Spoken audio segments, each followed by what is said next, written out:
You are now listening to Redbeard Talks Redbirds, your home for all things Cardinals baseball. I'd like to thank our sponsor, Hobby Card Shop in Jupiter, Florida, located right in the heart of Abacoa, about a block down from Roger Dean Stadium. This is the go-to place for all sports lovers where you can buy and sell cards and sports memorabilia. Hobby Card Shop. Hold, collect, sell.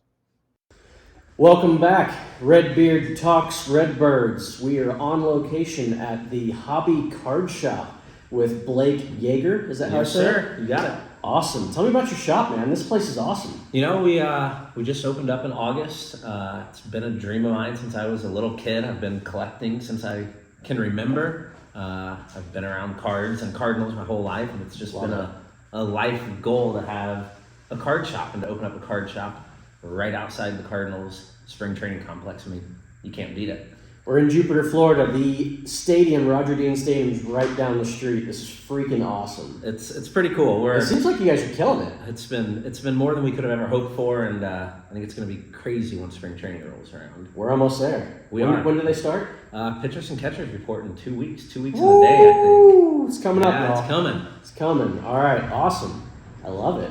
Well, so where are you from? Aren't you from the area? So we are originally from Effingham, Illinois. Lord, Effingham. Yep. We're kind of Cardinal Cub country, right, where it kind of gets divided. About an hour from St. Louis, but we fell on the Cardinal side of the Cubs Cards. Good boy. Debate. Yeah. How long have you been in the area, Jupiter here? So we moved here about 5 years ago. Yeah. We moved down actually during COVID. I was involved with cards before, but just online. Okay. One thing kind of led to another, and we're here now. I love it. Well, my dad grew up in Altamont, Illinois. Oh my gosh. A little bitty town. That's, 5 miles from us? Yeah, it's down the road. Yep. He grew up down there, and he told me stories listening to ball games on the radio. He'd be in the backyard and throwing the ball up against the house and up on the roof, and then he'd go catch the fly ball and things like that. That's the type of stuff I remember doing basically the same things in Effingham. You probably had TV back then. You know, we did have TV, but throwing the ball on the roof and catching it coming off, I think that's every kid that played baseball. Oh yes. All right, well, so what's going on right now? Spring training's about to get started. I got a 40-man roster sitting here in front of me. Who are you excited about? Who are you not sure? Who are you not excited about? What do you want to see? I am excited about Masyn Winn. Okay. You know, I think he's the shortstop of our future. The arm he has, the talent. I think dude's athletic. He's athletic. I think the Cardinals were wise beyond their years to bring him up, get him 130 at-bats last year, keep his rookie status. Yep. Give him the opportunity to roll into this year with some experience under his belt and not have to be the new kid on the block. I think I'm excited about Masyn. There's a bunch of players I'm excited about. Masyn he spent probably just about the least amount of time on the team for the guys that I am excited about. But yeah, dude's athletic. I want to see how it goes. His good buddy, Jordan Walker, you know, he's got a high ceiling. His ceiling is way up there, and you know, everyone complains about his defense, not his defense, but if you look at what he did throughout the year and how far he came from opening day to the end of the season, the strides they were there, and you know that's what he was working. He is a big dude. He's athletic, and I'm sure you have. I don't know if y'all have. If y'all watch footage of this guy making throws from the outfield, it's incredible. It's incredible. And he's in the 90s, he's above the 90th percentile in sprint speed, so he's a big guy, but he can move too. I think just getting these repetitions, getting more time in the outfield, he's gonna show how far he can go. All right, this here says that he is 6'6", 245 pounds. I thought he was taller than that and heavier than that. And to move like he can move at that size, man, he'll give Masyn Winn a run for his money in this contest. 6'6" guy should not be able to move like that. So it's impressive, and he's only 21 years old. I'm excited to see what happens. He was able to make some adjustments this past season, even with a little bit of limited play. He went up and down once or twice. Yeah, but he made adjustments. You know, I applaud the Cardinals for having the wherewithal to send him down when they sent him down. I don't think most franchises would have an uber talented prospect like that and just send him down after he was hitting on the ball on the ground too much. They sent him down. He worked on it. He came back up. He wasn't hitting on the ball on the ground as much. I mean, tweaked that swing a little bit. He tweaked it, and I think it goes to speak to their relationship with their players and how they build that and how they work on them. And this game is so mental, very mental, and you have to have that relationship, and you have to work on that constantly. Yep. Yeah. I mean, like, you fail over 70% of this time, and you're still a good baseball player. You're going to make the Hall of Fame. You're going to make the Hall of Fame if you succeed 30% of the time. It's pretty incredible. Goldie at first base. I mean, dude's getting older, but he's a stud. I mean, he's always going to be a stud. He takes care of his body. Yep. And probably his biggest worth is at first base and not at the plate, because of how he takes care of the infield. He catches basically every throw. Well, he's the captain out there now with no more Yadier behind the plate. Yep. I mean, he's got to be the voice of that team. He's the cornerstone. Oh yeah. Arenado is always fantastic on defense. Offense is always steady. I would love to see a little bit of an uptick. And I was reading some stuff this winter, just talking about how he's tried to not push himself as hard in the offseason. So he's not taking as many ground balls, keeping his back in better shape. I think just keeping him on the field is going to be key. I would love to have some conversations with people that know. Like, are these dudes doing like stretching and yoga? Are they going to see chiropractors? I have to believe I have to believe. I had a customer in the other day, said they were playing tennis in town the other day and hit a ball onto the other court, and Paul Goldschmidt was out there playing tennis. So ground balls. They're down here getting ready already. That's awesome. I love it. That's cool. I'm excited. We've already got a few tickets for games purchased. We're ready to go. We've got our tickets. We're excited. We're going to be a sponsorship at Roger Dean. Nice. The stadium. Hobby Card Shop will be there. We're going to be sponsoring the Play Ball Kid. We'll have banners on the outfield wall. So we're excited for it to get here. Have you hired anybody? You're going to need it. It's probably coming to a theater near us. Yeah, you're going to need it. We brought my parents down a couple weeks ago to teach them how to run the register here, so they can help us with spring training a little bit. So little reversal of roles. From used to work for them, now they can come down here and work at the shop for us. I love it. All right, back to players. Brendan Donovan, that's my type of player. Gritty, hardworking dude, is going to play defense regardless of where you put him. Not this guy that was supposed to be this uber prospect that everyone was talking about. He's just come up and he's done his job consistently. He's what a Cardinal player should be. I love those type of guys. Folks like him. Tommy Edman is one of those. Speaking of, my personal opinion, I'm not going to put my opinion in anybody else's mouth.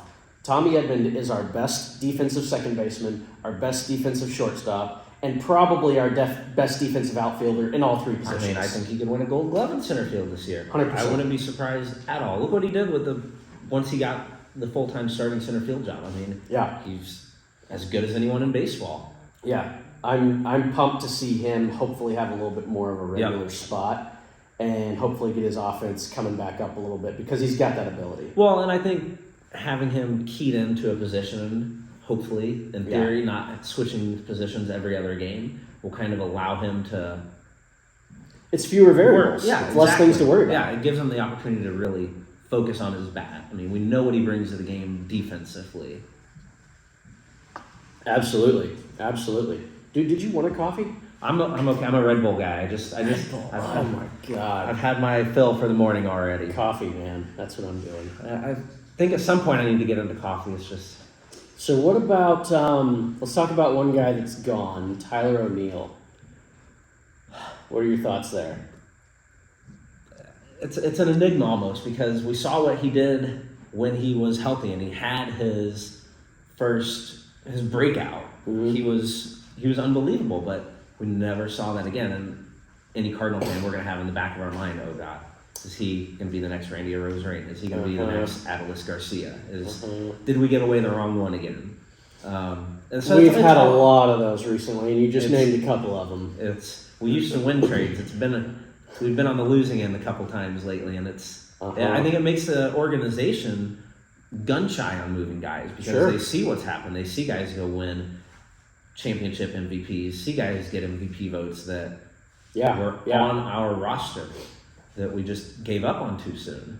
So I think that Tyler O'Neill thing's always going to be in the back of your head. We'll see. He kind of embodies for me some of the struggles that we've had as a team, in my mind, basically since 2011 and before, but especially since then, because every year it's like, okay, we've got the guys, we've got the talent, we've got usually enough pitching, we've got the defense, we've got the offense, everyone's got potential, everyone's got ability, we just got to put it together. And then people don't live up to their potential, people have a bad year, injuries come around, and it falls apart. I think last year was a culmination of all of that. I mean, what could go wrong went wrong last year. Absolutely. Across the board. Absolutely. I don't think there was anything. I don't think there was the team performed in any way what the team was expecting, ownership was expecting going into the season. I think every Cardinal fan, I know I do, has that concern about this season still. Yes, we plugged holes. Yes, we have a much more mature veteran starting rotation. We've thrown a lot of darts at the board for the bullpen. That actually is a concern for everybody now because our starting rotation is so freaking old. I mean, a couple injuries and we're back to we're gonna have Zack Thompson starting again, Liberatore starting again. It's a concern that we'll be right back in that same position again. I really wish they would have gone out to get a couple other arms, whether that's free agent or trade, what have you. And granted, okay, yes, something could still happen, but I don't think it's gonna. For me, it's let's get another top half rotation starter, and let's go get a solid reliever. We don't need a Josh Hader or something like that, but we need somebody who can step in and be reliable. And I think you look at them signing Josh James the other day to a minor. I mean, I think that unfortunately, as a Cardinal fan, how I look at it just tells me we're just fine tuning at this point. There's not going to be any more major additions. Yeah. I actually like signings like that. In addition to a larger signing or two. So we did go out. We got Sonny Gray. I'm a big fan of that. I don't think he's going to be a world beater, but the dude's going to show up, he's going to work hard, he's going to perform, he's going to get his innings, and he's going to get his wins.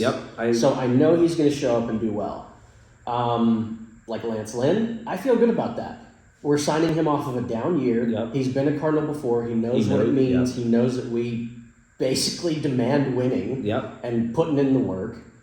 And, I like having him there. The local kid in Gibson, you want quality starts, that's what they went and did. Yeah. We can shorten games, make them 3-inning games. That's right. Changes the ball game. That's right. 100%. And one thing I'm excited about, Sonny Gray, he did his introductory conference at winter warm-up with his son. They're big card collectors. So I'm hoping to see him and his son. I didn't see your logo on that conference. Yeah, it was a missed opportunity.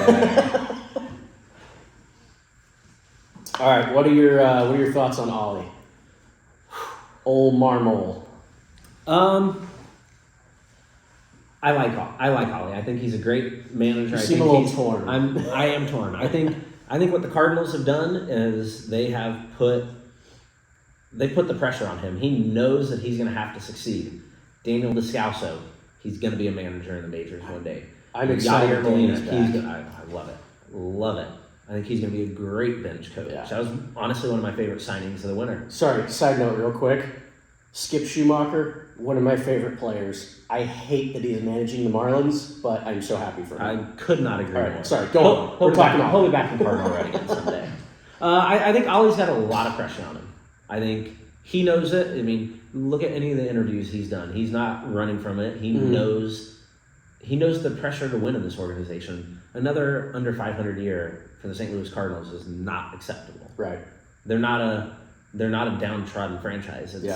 It's playoffs or bust for this team. I do feel like ownership, I really like some of their decisions from a business perspective. I like that they go for the undervalued players. But I do feel like they really should take the extra step here and there and go spend a little bit more money on some guys sometimes. It has to be the right guy. I love that. It has to be the right situation. How much they cost, if they fit the organization, that all matters. But I do feel like that they They decide not to go for some folks when I wish they would. I don't see the Cardinals ever, under the DeWitt ownership, being the team that'll go out and sign a $300 million player. That's just not who they are. They've talked about trying to get some folks that fit that category, and I am glad they didn't work out. I mean, look at some of these guys that they were in on that. I mean, imagine a David Price when we were in that sweepstakes. Stanton. That would have been a nightmare. Those would have been anchors to this franchise. But at the same time, you've got to take a chance sometimes. We can't just sit back and... Jordan Montgomery is still sitting on the open market. Dude, that's the one guy I want right now. Immediately, we're a playoff team with him on the roster. Agreed. There's not even a question. Agreed. 100%. But as a Cardinal fan, we've been trained that they're not going to go do this. They don't go make those splashes late. They don't. They're gonna throw their darts at the board and hope that between the 5 darts that 3 of them turn out. Yeah. It has been weird outside of the Cardinal organization, baseball as a whole. Why is the pitching market so slow? It's slow. It's Montgomery. Dude's shown himself to be a very capable starter, if not maybe a number 1. Pitchers and catchers report in 2 weeks. The guy's Why is he not on a team? It's baffling to me. In my opinion, I figured he was probably one of the top 5 targets for teams. You can't tell me the Cardinals couldn't go give him a 1-year, $30 million deal and say, let's go be a... From his perspective, if I'm him, that doesn't work out well for me because I just had a really good year and a half. Right. I need to cash in now. I don't need to prove myself again. Yeah. But for the Cardinals' perspective, that'd be freaking great. Why not? Yeah, absolutely. I mean, we see we're not going to have the same 5 starters on April 1st that are going to be starting November 1st. Right. I mean, we had 13, I think, different starting pitchers last year. 13. Sounds slightly unstable. That's a large number. If you can cut that in half, I think you see a 90-win team. Oh, shit, yeah. 100%. It's just, are the old guys going to stay healthy? Are they going to be able to play a full season? I think the Cardinals are stuck just thinking what they have is what they're going to have through the season and not supplementing that rotation, counting on guys like Liberatore, Thompson. I think we might even see someone like a Max Rajic, what he did this past season in the minors, a 2.2 ERA, 130 plus strikeouts. I think the Cardinals they're moving in the right direction, but they're behind a lot of baseball on the pitching front. And that's been the franchise's. They've been a pitch to contact team for years. Major League Baseball has been shifting quickly away from a pitch to contact to a swing and miss sport. If you can have guys that can swing, but that just means you need more pitchers. You need more pitchers. You're going to throw more pitches, and you've got to have more arms in the bullpen. Yep, absolutely. It's a dichotomy. It's yeah. All right. Let's see. I had something else I was going to say and I forgot. Damn it. All right. Well, let's talk about old Nootbaar. I love some Lars Nootbaar. I think he's got all the talent in the world. Is that a candy bar? Is that a player? What is that? What are we talking about? It's Mr. GQ Japan. I think he's got all the talent in the world if he can stay healthy. I mean, you look at his non-baseball card numbers. Mm-hmm. He's in the top percentile of, you name the statistic, he is up there when he's healthy. I think last year, the World Baseball Classic pulled. I think it hurt the team. It was a new team last year. 100%. And just bringing in a new catcher and him not getting to catch. We had 7 or 11 players out playing. Yep, most in baseball, and then they didn't get any spring time together. So I think that's going to be a huge change this year that they're actually going to get a spring together. Get to work on the fundamentals that we saw go to the wayside last year. I hadn't thought about that in a while, but yeah, last year I definitely thought about it. That has to be a thing. Yeah, it has to be. They just have to get back to the Cardinal way. They have to get back to defense and base running and moving the runner. Fundamentals, baby. Fundamentals. Look, I think we were in the bottom 10 in baseball in moving runners ahead. You want to talk I think the team batted under 100 with the bases loaded last year. Like that doesn't even make sense. That doesn't even make sense. Anybody is always better with folks on base. Yeah. Is that a real number? Yeah. We gotta look that up. With less than 2 outs. That's absolutely terrible. I was not aware of that. The fundamentals you are, and it gets back to the ollie. Like, I think that comes back to the coaching staff and management.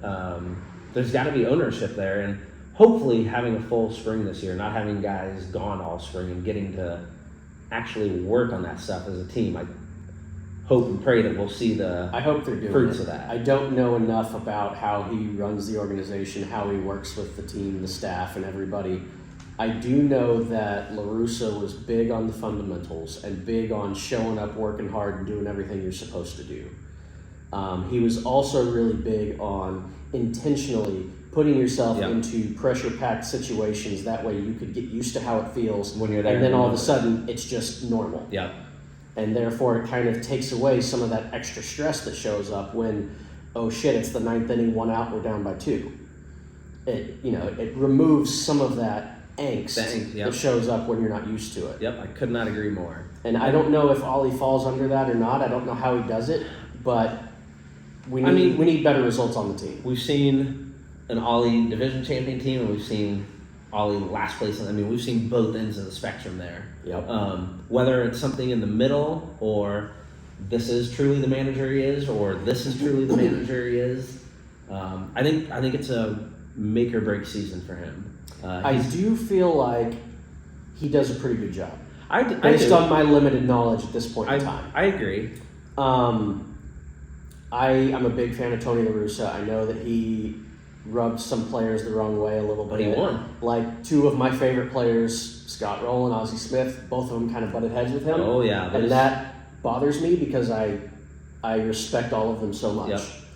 But the man got results. Exactly. At the end of the day, he won. Shows up and they get results. And I don't think it's fair to put it all on Ollie's shoulders either. No, it's not. You're talking about a lot of big changes. You're talking about the World Baseball Classic. Yep. You're talking about all of a sudden Albert Pujols is gone. Yadier Molina is gone. Adam Wainwright is gone. These have been the pillars of the Cardinal organization for decades. Since Albert showed up in 2001. Yep. So, you're talking over 20 years. You lose those voices in the locker room, guys that are true leaders, that are used to being those vocal leaders, and then you go into a season with, yes, you're hoping that a Paul Goldschmidt and Nolan Arenado are going to be those voices, and to an extent they are, but they're not that vocal leader that you're going to see out of a Yadier Molina, Chris Carpenter, and Albert Pujols.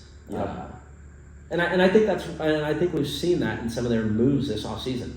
Lance Lynn isn't going to let any of that slide. He's going to be Matt Carpenter's not going to let any of that slide. Those guys are going to be the voice in the locker room. That frankly I think they miss. Even a Descalso, guys that have been there, done that, won that, know how to get through a season, get to the playoffs, perform when you need to. I'm excited to see old Danny Boy and what he does and how he impacts the team. And then the other thing that brings up for me is, okay, well, how does that transition move forward again? Because Lance Lynn is 37, 38. Matt Carpenter is 37. Yep. And, neither one of them is going to be around for long, if more than a year. Right. And so, again, here in a year or two, we're going to be in the same spot. And Absolutely. so it's, okay, now who steps up? Now who does these things? And I'm not, and I don't think you are either. We're not saying that Goldie or Arenado or some of these guys are not leaders. They're not doing their part. Absolutely. But they're not necessarily the vocal right. leaders. There's different kind of leaders. You're going to have guys that are going to lead by example, and you're going to have guys that are going to grab you by the jersey and say, that's not how we do it here. You gotta have both. That reminds me of Chris Carpenter back in the day. Brendan Ryan, I think his name was. When he didn't come out on the field on time. Our young athletic shortstop got a mouthful from Carpenter a couple times. I remember that vividly. And Carp, I don't care what you say, Chris Carpenter's the reason why the Cardinals were successful at the end of 2011. There's no debate to it. He's the man that got it done. Could not agree more. Speaking of of a team of Chris Carpenters with that mentality, you're going to win. Oh shit, dude! You're going to win a lot of baseball games. That's right. And Carp, Yadi, Albert. Yeah. Let's go. I think that's what they're trying to do, and I get fans saying, "Oh, we're just bringing back the old guys." They just think that we're gonna. But baseball teams have to have that. You have to bring the younger guys along with guys that have been there and done that and can show them the ropes. Well, dude, I know what I was like when I was 23, 24, 25. I'm not running a baseball team. No. That would have been a total shit show. I wasn't running myself at that point. Exactly. So, yeah, and in addition to, there's roles on a baseball team, what you're doing on the field, and there's roles within the organization and the players themselves, the relationships you have and who helps who. I've been there, I've done this. I've been there, I've done this. Let's work together, learn from each other. There's all of these things. Right. And so many variables. And I think that really plays into Ollie because he's the youngest manager in baseball. He came in, he takes the team to his playoffs the first year. His second year, worst franchise in 100 years for the Cardinals. What is the difference? That first year, he had vocal veteran leadership in that locker room. Mm-hmm. Guys that have won championships, guys that have won MVPs. Sorry about that. I think our neighbors are, yeah. And construction next door. Sorry, folks. You fast forward to 2023, and a lot of that's gone. Mm-hmm. A lot of that championship pedigree that was there before, leading the locker room, is just gone. And then it's Ollie, without those leaders, expecting everyone to step up. I think this year, ownership has realized that by bringing in the coaching staff that they brought in, bringing in the veteran players that they brought in. It's a combination of the two, and it's a balancing act. 100%. So I feel like I don't know what I feel. When the Cardinals signed Wilson Contreras, I had mixed opinions. A lot of people were like, "Oh my God, we're definitely going to take the Central, and we're going to make a deep run in the playoffs." And my instant gut thought reaction is still the same as it was then. Solid baseball player, better offense than Yadier. Defense is not as good as Yadier. Why are we in a better position? I think we're about the same. Not even talking about personality, leadership qualities, running the pitching staff, things like that. What are your thoughts? Where do you stand? I think, I hate to use it as a crutch, but Wilson came into a team last year with 3/4 of the rotation gone. He didn't get to play with them until basically opening day. He had to learn, and then we get into the season and we see the comments coming out by Jack Flaherty, whether they were meant or not, what that can do to a ball club. I think that had a massive effect on the team. Yes. Whether purposely or on accident throwing a teammate under the bus like that, a new player on the team that is supposed to be your catcher for the future, taking over from quite literally a franchise icon. It's a tough spot to be put in, and then... to his credit, though, opening day, dude comes out with cleats on Yadier. Yeah. Classy move and a smart move. Let's be honest. Well, and I think we're going to see Wilson grow. I think having Yadier back there in his ear, helping him out, getting a full spring of getting to work with his pitchers, get that repertoire. I think we're going to see a different Wilson Contreras this year. End of the season, he picked it up. He did. Something clicked. He turned it around. He started feeling better. We know he's a quality ball player. He's been playing good baseball for, 7, 8 years now? And it's not fair to him to expect him to come in and be Yadier and Lynn. Nobody is. That's right. He's going to be a first ballot Hall of Famer. I saw a really cool stat the other day talking about since Yadier came into the league, the amount of attempted stolen bases against teams. The Cardinals have, in the last 20 years, have 1,400 stolen base attempts against him. Number 2 has over 2,000. 600 total stolen base attempts, fewer than any other baseball team. So I think that in of itself is going to take some time for the franchise, because Yadier's not around. We're going to be like any other team from an aspect of teams are going to start stealing against us more. Teams are going to start taking... He changed the way the game was played for decades. Big time. And I think... Even his final year, his throwout percentage, or whatever they call it, was over 40%. Yeah, so over 40%. And the dude had already caught over 18,000 innings. It's not fair to Wilson to think he should come in and be the next. He's the next Wilson Contreras, and I think the fan base needs to give him that opportunity because he's one of the best catchers in baseball, and we just have to give him. I think he's going to be solid. I think he'll be fine. Yep. I don't honestly have any concerns. I don't have any concerns. I'm excited about Ivan Herrera.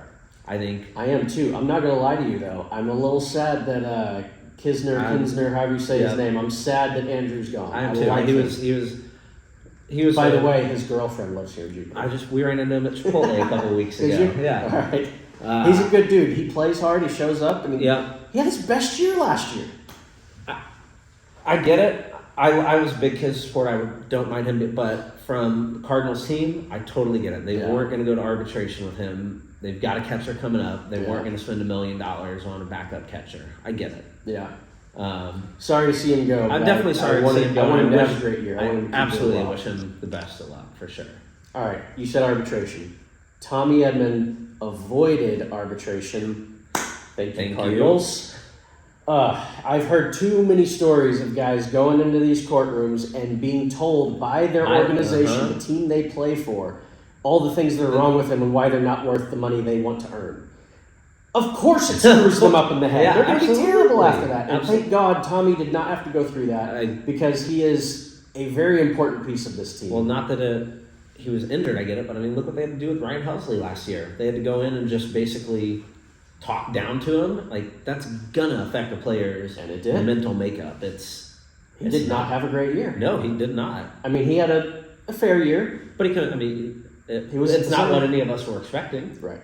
At the end of the day, and whether that arbitration process played into it or not, it's anybody's guess. But and so it's not my money to throw around, but if we're talking, a few $100,000, maybe $1 million, like.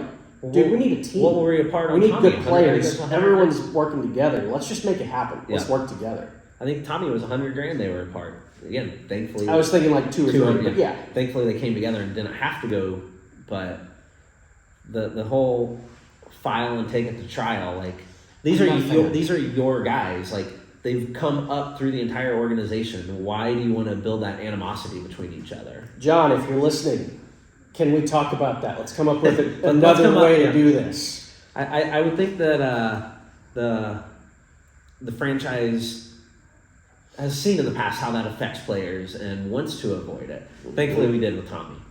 Did not want to see that one go to arbitration. I like it. And now we have him for 2 years. We don't have to worry about it next year. All right. We're going to have to wrap this up here soon. Not yet, but anything else you want to talk about? Current day, stuff that's going on at the moment. Current day.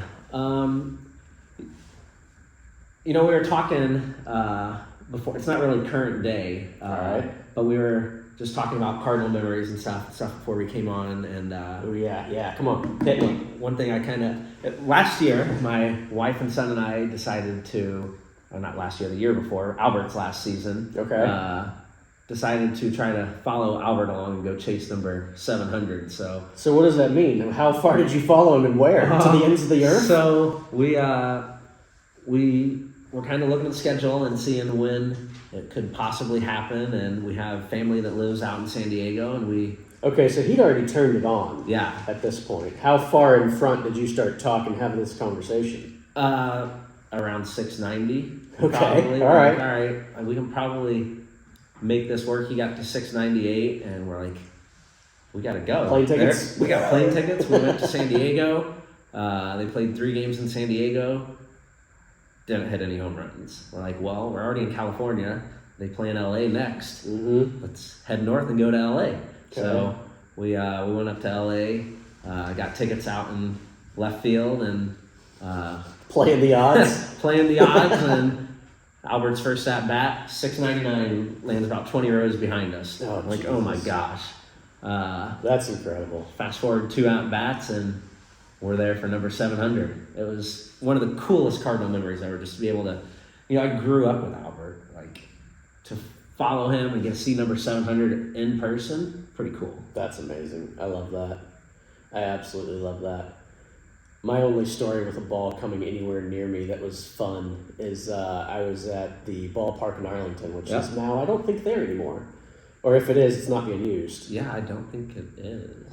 So I grew up in Texas. My dad got tickets through his work, and we're at a Rangers game. They got box seats, and I took my glove. I'm like, I don't know, 12 years old or however old I am.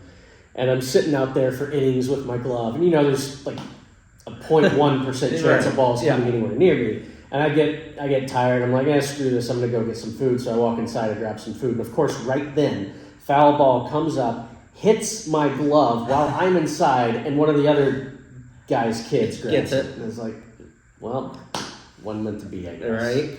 I've caught a couple balls a game. I got kind of lucky through the years. Yeah. I've not gotten. Unfortunately, not 700. I don't know what that was worth, but he got some cool shit. Man. Security grabbed him so quick. They were on him, taking him out of the stadium. There was one section over from us. I got it all on video. It was pretty Kicked out of the game for your trouble. I'd take that one for number 700. That's awesome. I love it. All right, remind me, where are we? What is your business? What do you do? We are at the Hobby Card Shop. We are a sports card and memorabilia shop. We sell boxes, individual cards, memorabilia, team paraphernalia. Paraphernalia. Ooh, sounds a little risky. T-shirts, jerseys, bags. I love it. We're right here in Jupiter, Florida. We are down the street from Roger Dean Stadium, where all the magic is going to start happening here in about 2 weeks, y'all. I think it's already started. On my way in, I saw some Marlins players out on the backfields. I've daily for the past couple of weeks been seeing players either walk by the store, out on the fields. They're arriving in town, getting ready. Let's do it, man. It's going to be awesome. Well, I hope that you will have us back. We would love to have you back. Talk some baseball. Come back when spring training's going. And little Redbeards. I love little Redbirds. I love it. All right. Thanks, y'all. Thank you, everybody. Appreciate it. Thank you. Hey, y'all. Thank you so much once again for joining us for this episode of Redbeard Talks Redbirds podcast. Make sure you go over there and hit like and subscribe for this channel. And don't forget to hit that notification button. Make sure you don't miss the next episode. Let's go, Cardinals.